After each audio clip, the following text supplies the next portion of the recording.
So do you want to learn to build trust fast?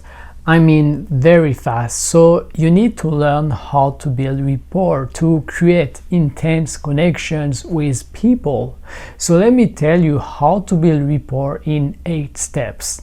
The principle of building rapport fast is based on the principle that people trust people with the same identity. What do I mean by that? It means that you will get trusted faster as people feel being in the same group as you. So the more you have in common, the faster you will build rapport. We trust people we resemble. We associate with people that are alike. So it's not about being yourself, but about resembling that other person. If you want to build rapport, don't be yourself, be someone else. Step number 1, share the same look. So it all starts with your look. If you wear a suit and the other person wears a suit, if you wear casual and the other person wear casual, if you wear the same accessories, for example, you have a Rolex and the other person wears a Rolex. If you like watches and you see someone with a nice watch, would you say to that person,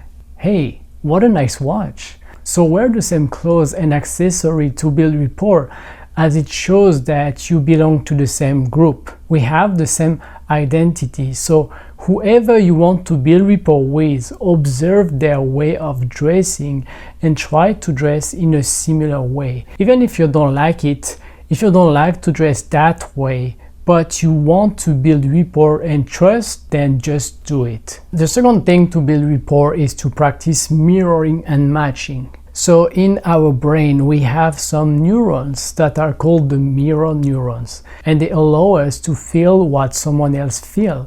For example, if someone is laughing in front of you for no reason, does it make you laugh as well? This is because of the mirror neurons. So that's what you want to tap into. You want to copy the other person's behavior. So if he's sitting, then sit, or if he is standing, then stand, and try to have the same posture. The more you do that, the more you will build that connection that will help you get trust fast. So not that you need to be discreet. Don't make it obvious. So when you copy, don't do it 100% the same thing at 100% the same time. Have a slight difference to avoid any suspicion. It has to be subtle. Also, if you're in discussion but most of your focus is on the other person's posture, then you may just lose track of what the other person is saying. So be careful. Step number 3 is your energy. So if you want to build rapport, you need to put your energy in check. If the other person speaks loud with a lot of energy, you need to speak with a lot of energy too. If the other person speaks quietly, you need to speak with the same energy. And you need to act with the same level of energy. If someone likes to make a lot of movement, how would that person feel if you just shy? It would feel awkward. And I know that it can make you feel uncomfortable, especially if you're an introvert. But this is definitely something that you can learn and practice. Step number 4 is your tonality. So you can say the same words with a different tonality and both can have a different meaning. So for example, "Oh, I'm sorry," and "Oh, I'm sorry." You see the difference? One says "I'm sorry" and the other one says "I don't care." So put your tonality in check. You need to use the right tonality depending on each circumstance. One thing I recommend, and I don't know if you will do it, is to record yourself, for example, when you are talking on the phone. In this way, you can check your tonality. What you will realize is that you think you sound like when you speak, and what you actually sound like is different. So try it and you will be surprised. When you speak on the phone, as the other person cannot see you, your tonality is the most important thing to master to successfully build rapport. Step number 5, use the same word. Now let's talk about the word that you use. If you want to build rapport fast, you need to use the same vocabulary. Use the same word, the same dialect. You need to learn some technical terms. If you're talking to a pro golfer versus an artist, you won't be using the same words. If you speak to someone sophisticated versus casual, you need to learn to adapt to this kind of situation. And it does mean that you need to do some research in advance depending on who you're going to talk to. If you're going to sell a car to someone who is only interested in performance, then you need to learn some tech versus someone who just wants his car to be stylish and doesn't really care about performance. So does it make sense? So be ready to do some research and to learn the proper term. Step number 6, it's laugh. Humor, laugh, is a very powerful tool to connect. So use humor that make laugh, and when the other person makes a joke and laugh, you need to laugh at the same time. Even if it's not funny, if you do so, it will help you connect. But what is hard is to fake a laugh. So you need to get some practice. But be prepared to laugh at the same time as the other person. Step number 7 is to be a good listener and build empathy. So being a good listener is actually not that easy. It is something that you need to practice. We always want to push our ideas at first, but this is wrong.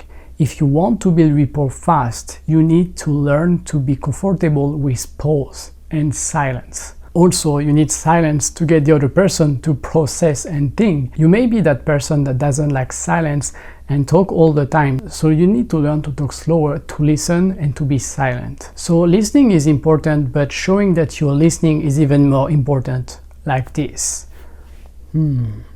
Oh, okay, I see. And you need to show surprise. Oh, really? You need to show sadness. Oh, I'm so sorry. So the more you listen, the more you will realize that people want to be listened. People want to share their pain with others, but it is not easy to share. When people are in a tough or embarrassing situation, they want to share, but they don't know with whom to share. They want to share with the right person. So be that good listener, have empathy, and you will create a strong connection. Step number 8 is to be vulnerable. So for example, if during your discussion the other person shares a situation and you've been in a very similar situation, don't hesitate to share your own story, especially if it concerns a painful experience such as a tragic event or an embarrassing situation. That's called being vulnerable. Trust is built on vulnerability, because if you share and they understand you, they will feel ready to share their embarrassing story too. So keep in mind that sharing an embarrassing situation actually makes us strong. So be vulnerable. So as you can see, if you want to build rapport fast, you need to develop some acting skills. And if you want to be good at it, you need to practice. I was terribly bad at it. So if I can do it, so can you. Can you? First, try this on people you already know for which there are little risk of mistake. Then challenge yourself and apply these techniques to people you are meeting for the first time. See how much time it takes you to gain trust. How do you know if you are gaining trust? What I realize, when people trust, they start sharing more and more experiences that are painful, shameful for them, as a way to release their pressure. And it is rewarding to build connection. So anytime you can practice building rapport with people you don't know, test yourself, see how far you can go.